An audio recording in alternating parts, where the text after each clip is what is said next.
Hey everybody, John the Phone Guy here, bringing you another episode of Invicta Specs, and today we have the Zeus Magnum in blue label.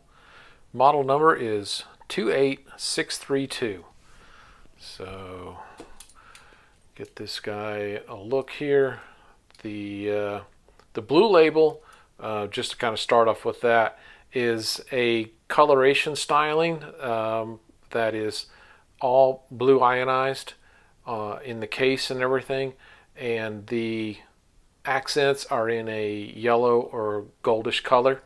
That's what defines blue label for Invicta. So we'll just kind of start off back here at the clasp.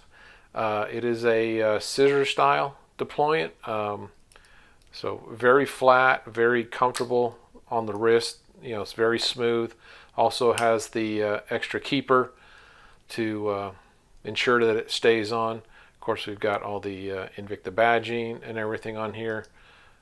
The link system is very comfortable. It has a very nice taper to it.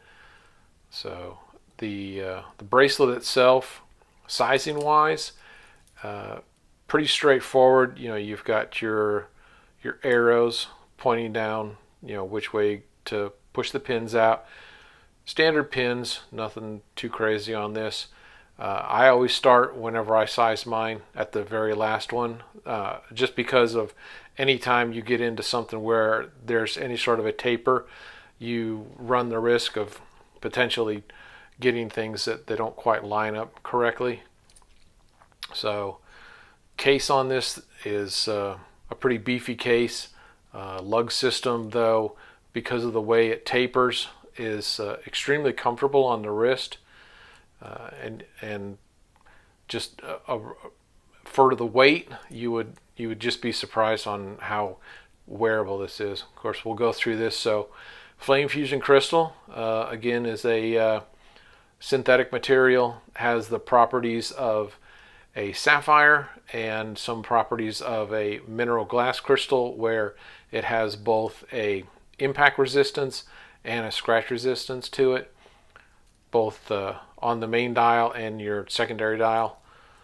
Of course, the name, blue label, Swiss movement on both. It is dive rated at 200 meters, and again, the model is 28632. So we'll just kind of go into this movement. I have talked about this movement before. It's the Ronda 5040D. Has your constant running seconds.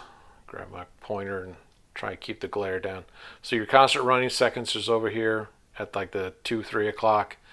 You have your chronograph, which is this arm right here, and then you've got a tenth of a second, and then your 30-minute increment.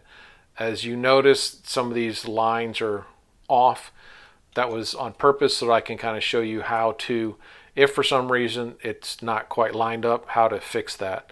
So this is a screw down crown system. Of course, you're luminous on the hour markers, and then this is a two-hand movement, which is your 1042 from Ronda, also Swiss. This is a battery type of a 335, and the 5040 is a 395. And I'll leave the descriptions of the batteries. I kind of just posted on Amazon where you can get them. I prefer Renata's. Most Swiss manufacturers use that, so I figure might as well stick with that. So let's go into just some of the basics of this.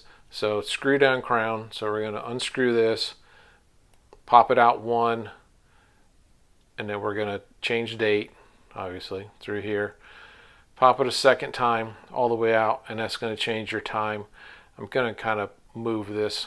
I know this isn't really the time, but I'm going to move this out of the way so you can see what I'm getting ready to do here.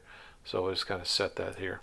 So what happens every once in a while is when your chronograph runs, so we'll start it. You see your tenth of a second, your running seconds up here, and you stop it, and then when you reset on the B button, things aren't lining up. And you're like, oh, it's broke.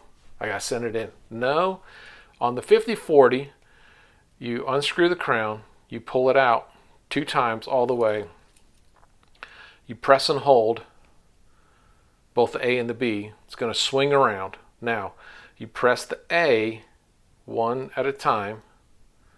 I'm trying to get the glare off this thing until it lines up. Then you press the B button, which is now going to give us our 1/10 of a second. We're just going to keep pressing one at a time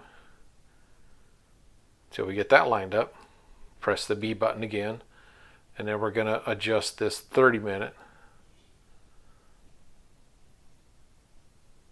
so it lines up, and then you press this back in, and then when we run the chronograph, you will see, we'll give it a few seconds here, and stop, and now everything lines back up.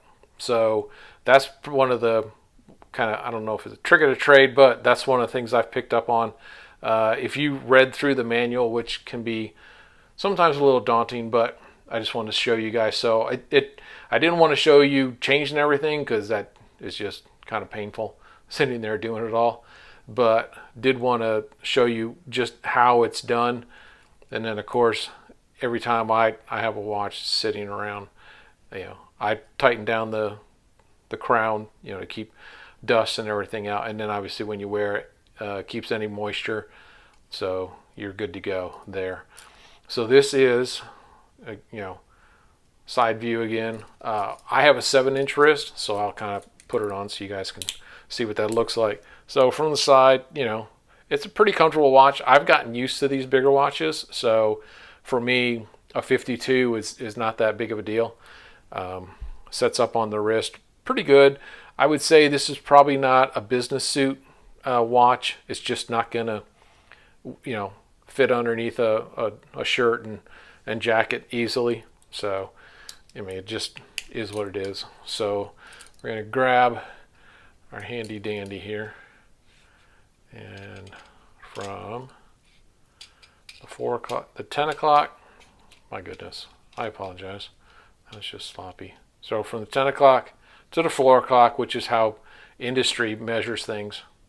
All right, so we're at 52 and change. And then our height off the wrist is going to be right at about 20, give or take.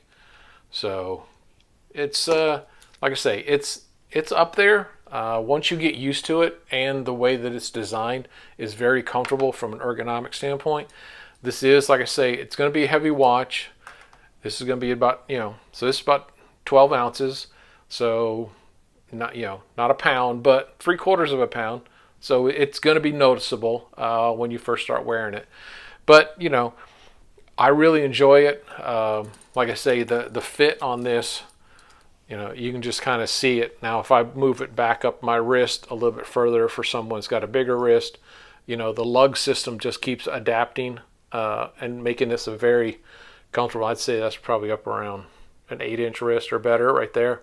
So the lug system is just, really comfortable, fits on there really well. And obviously I didn't really talk too much about this secondary movement, but this is a completely separate, has its own battery, has its own timer. You pop this little guy right here, set the time.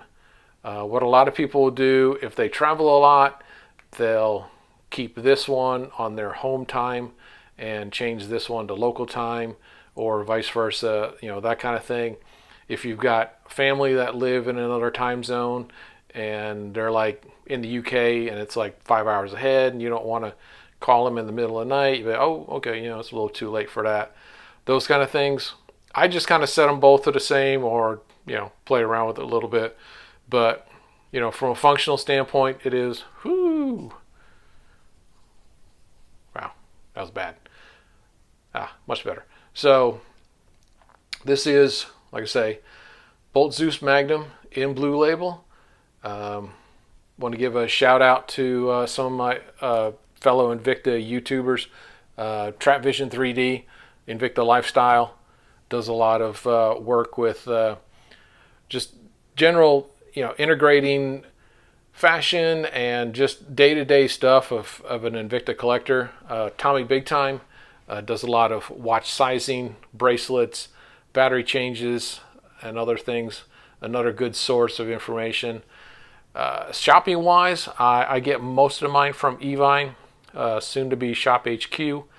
So and I've got the links down there. Facebook, there's some really great Facebook groups out there. Invictaholics, Invictacruisers, and Invictavets. Really good source information. A lot of camaraderie. People posting watch of the day, or you'll see WOTD, those kind of things, to see what others have in collection and get an idea. So really good source for all that. I have obviously links to Amazon for the batteries, and I'm also on Instagram if you want to follow me. I have my link down there. Otherwise, until the next episode, take care.